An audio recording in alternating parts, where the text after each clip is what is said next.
एक बड़ी खबर, झारखंड में 2500 माध्यमिक शिक्षकों की होगी नियुक्ति। खबर के मुताबिक झारखंड के माध्यमिक विद्यालयों में लगभग 2500 स्नातक प्रशिक्षित शिक्षकों की नियुक्ति हो सकती है।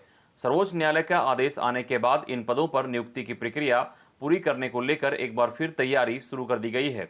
स्कूली शिक्षा एवं साक्षरता विभाग ने सर्वोच्च न्यायालय के आदेश को लेकर कार्मिक विभाग से नियुक्ति के संबंध में राय मांगी है।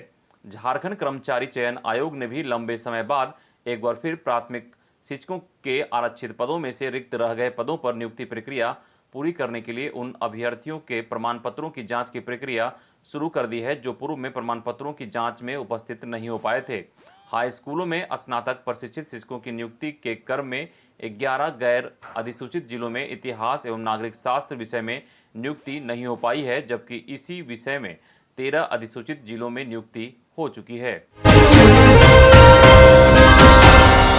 अगली खबर, झारखंड में आईएएस अफसरों की ट्रांसफर पोस्टिंग। हिमांशु मोहन बने लोक सेवा आयोग के सचिव। जानकारी के मुताबिक झारखंड में मंगलवार को भारतीय प्रशासनिक सेवा के 6 अफसरों की ट्रांसफर पोस्टिंग की गई है।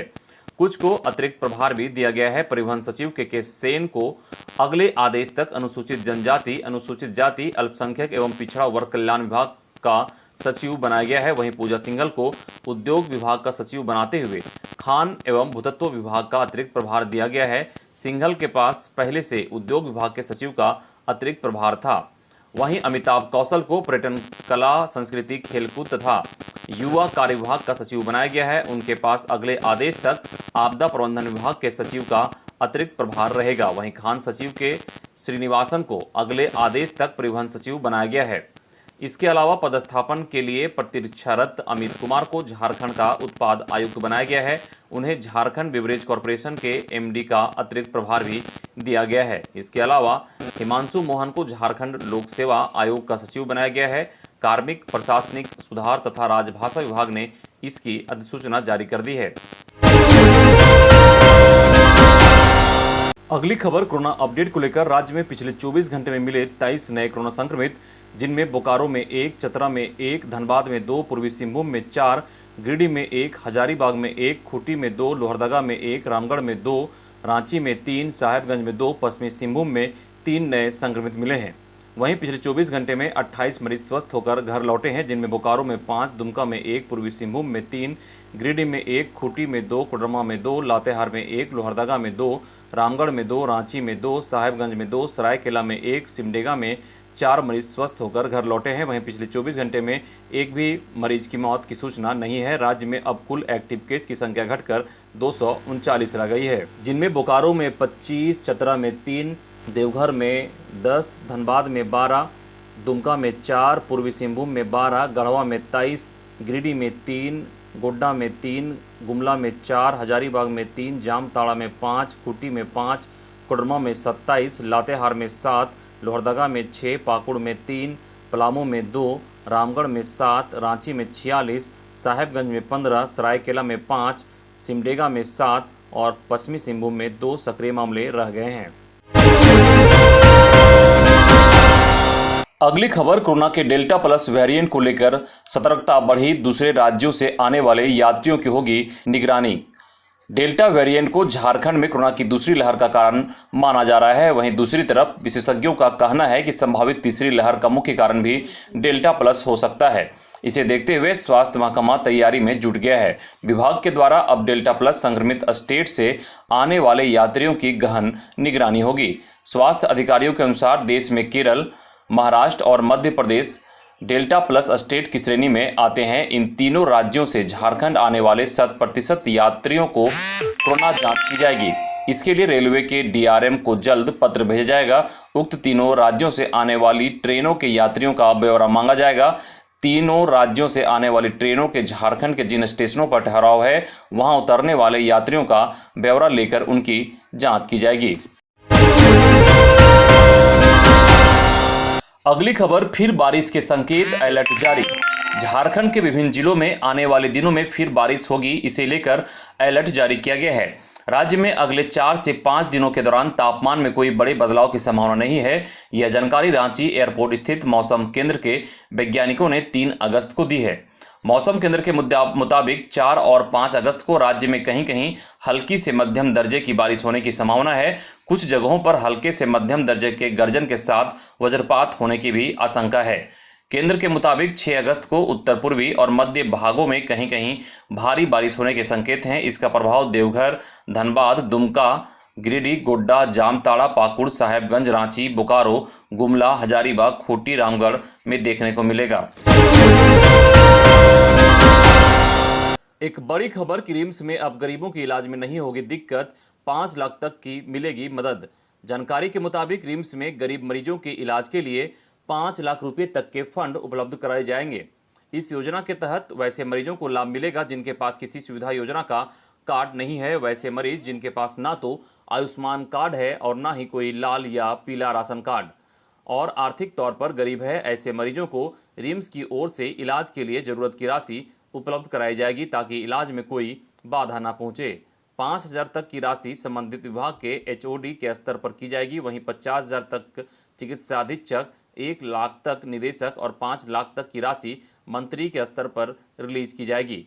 बता दें कि सभी तरह के फंड की अनुशंसा चिकित्सा अधीक्षक के माध्यम से होकर गुजरेगी।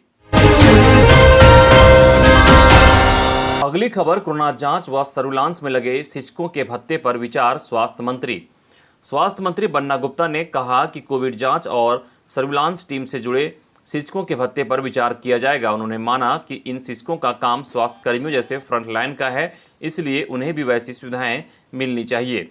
बन्ना ने यह आश्वासन उनसे मिलने गए शिक्षकों के प्रतिनिधिमंडल को दिया। दरअसल प्रतिनिधिमंडल ने मंत्री से इस बारे में आग्रह किया था।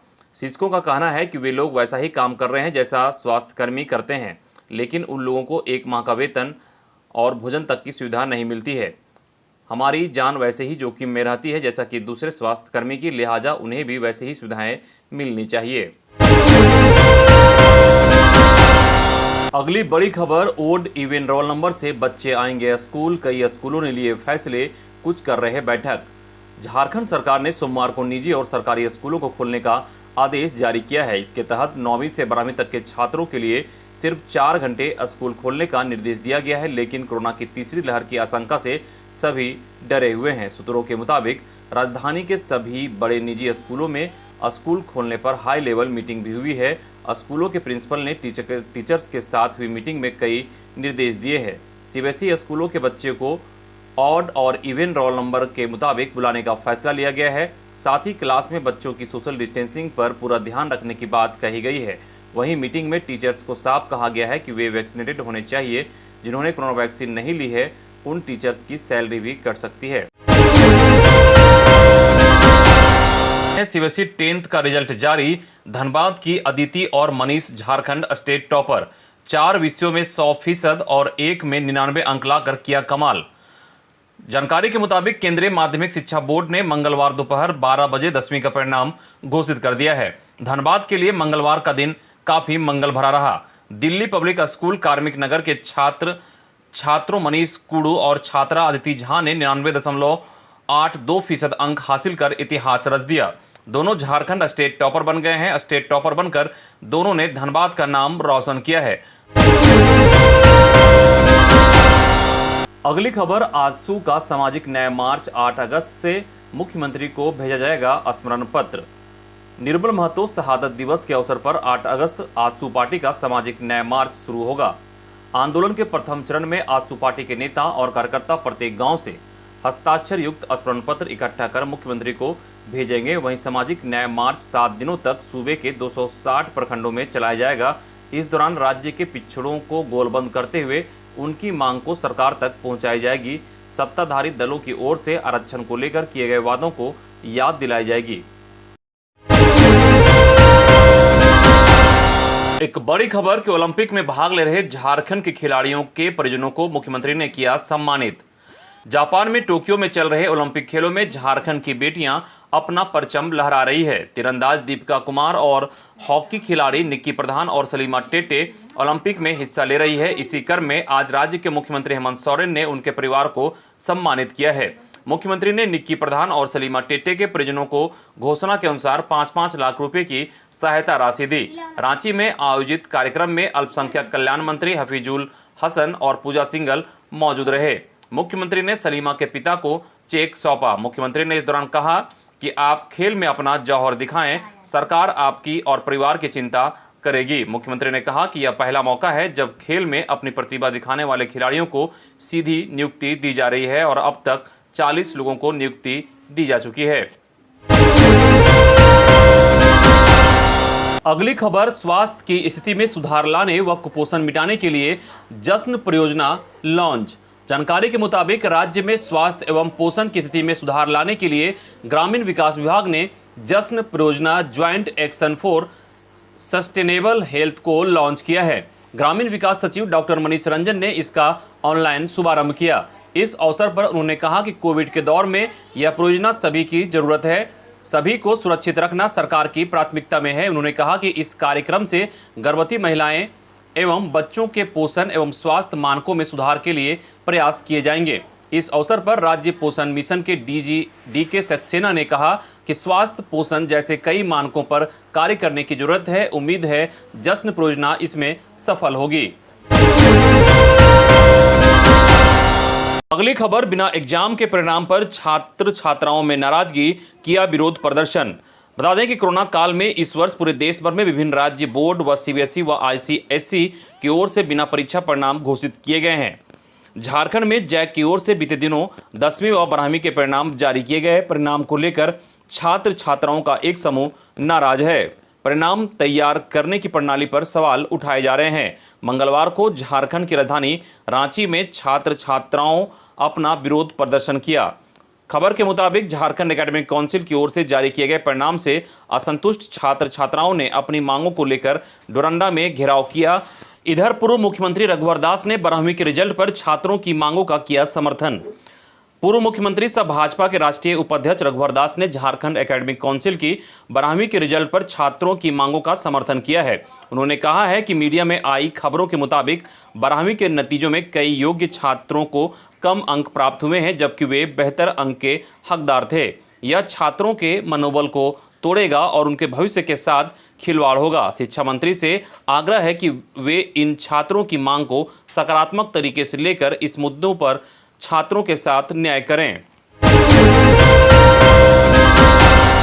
इधर कोरोना को देखते हुए जैक का एक बड़ा फैसला, जैक विशेष पूरक परीक्षा आयोजित करने जा रही है। पूरक परीक्षा 1.5 घंटों की होगी और छात्र परीक्षा केंद्र पर परीक्षा देंगे। परीक्षा के लिए 14 अगस्त तक बिना विलंब दंड और 17 अगस्त तक विलंब दंड के साथ फॉर्म ऑनलाइन भरे जाएंगे। विज्ञप्ति कल से परसों तक परिषद द्वारा प्रकाशित की जाएगी। पूरक परीक्षा में निम्नलिखित छात्र सम्मिलित हो सकते हैं। ऐसे छात्र जो प्रकाशित परीक्षा फल में फेल हो गए हों या एक विषय या सभी विषय में छात्र चाहें तो परीक्षा दे सकते हैं। नियमित छात्र के लिए परीक्षा शुल्क देय नहीं होगा। वहीं एक्स स्टूडेंट भी परीक्षा दे सकते हैं। ऐसे छात्र जो फॉर्म नहीं भर सके हैं लेकिन पंजीकृत हैं, वे ऑनलाइन फॉर्म भर सकेंगे, लेकिन उन्हें परीक्षा शुल्क देने होंगे। वहीं ऐसे छात्र जो किसी एक विषय में परीक्षा देना चाहते हैं, उनका घोषित परीक्षा और देने वाले परीक्षा के मार्क्स अलग अलग नहीं होकर एक होंगे। ऐसे छात्र जो किसी कारणवश जैक में फॉर्म जमा किए थे लेकिन फॉर्म स्वीकार नहीं हुआ, वे भी परीक्षा फॉर्म भरेंगे। यह अवसर केवल एक बार दिया जा रहा है, भविष्य में ये उदाहरण नहीं बनेगा। इन छात्रों के उत्तर पुस्तिका की मूल्यांकन होगी। वहीं परीक्षा फल सितंबर माह में घोषित हो जाएगा। यह मैट्रिक और इंटर दोनों के लिए लागू होगा। अगली खबर, ग्रामीणों की सहभागिता के साथ गांवों को आदर्श बनाने का काम करे राजेश्वरी बी। खबर के मुताबिक मनरेगा आयुक्त राजेश्वरी बी की अध्यक्षता में दीनदयाल ग्राम स्वावलंबन योजना से संबंधित बैठक का आयोजन किया गया। बैठक में ब्लॉक मेंटर भी उपस्थित थे। बैठक में दीनदयाल ग्राम स्वावलंबन योजना से संबंधित विभिन्न बिंदुओं पर चर्चा की गई। मनरेगा आयुक्त ने कहा कि किसी भी गांव को आदर्श स्वावलंबी बनाने हेतु सर्वप्रथम वहां के निवासियों को आदर्श स्वावलंबी बनाना होगा। इसके लिए वहां के ग्रामीणों की सहभागिता जरूरी है। बिना ग्रामीणों के साथ लिए कोई भी गांव आदर्श नहीं बन सकता है। इसी परिकल्पना को ध्यान में रखकर झारखंड सरकार ने दीनदयाल ग्राम स्वावलंबन योजना की शुरुआत की है। अगली खबर, जज के मौत के मामले में ऑटो चालक और सहयोगी की होगी ब्रेन मैपिंग, नार्को टेस्ट के लिए मिली मंजूरी। जानकारी के मुताबिक जिला एवं सत्र न्यायाधीश उत्तम आनंद की मौत के मामले में गिरफ्तार ऑटो चालक राहुल वर्मा एवं लखन वर्मा की ब्रेन मैपिंग, नार्को और साइकोलॉजिकल टेस्ट कराया जाएगा। धनबाद वरीय पुलिस अधीक्षक संजीव कुमार ने जज उत्तम आनंद मौत मामले में मंगलवार को बताया कि 2 अभियुक्त, एक ऑटो चालक लखन और दूसरा सहयोगी राहुल की नार्कोटी ब्रेन मैपिंग सहित अन्य साइंटिफिक जांच के लिए कोर्ट में अर्जी दी गई थी, जिस पर कोर्ट ने सहमति प्रकट की है। उन्होंने कहा है कि मंगलवार को हाईकोर्ट में भी अभी तक की जांच रिपोर्ट को प्रेषित की गई है। एसआईटी की जांच अभी जारी रहेगी। अगली खबर, रिम्स के तीसरे तल्ले से युवक ने लगाई छलांग, इलाज के दौरान मौत। रिम्स के तीसरे तल्ले पर मंगलवार को एक अजीबोगरीब वाकया हुआ। एक युवक पहले हंसते हुए ईएनटी विभाग के बाथरूम में जाकर वहां लगी खिड़की के शीशे को तोड़ता है, फिर जाली को हटाकर नीचे छलांग लगा देता है। लोग जब तक उसको रोक पाते तब तक वह नीचे गिर गया। घायल युवक को आनंद फानन में रिम्स की इमरजेंसी में लाया गया, जहां माइनर ओटी में इलाज के दौरान युवक की मौत हो गई। मिली जानकारी के मुताबिक युवक खूंटी जिले के मुरहू कटहल टोली का रहने वाला था और उसका नाम सोमा पाहन था। सोमा अपने भाई के इलाज के लिए रिम्स आया हुआ था। उसके भाई का इलाज रिम्स के न्यूरो आईसीयू में चल रहा है।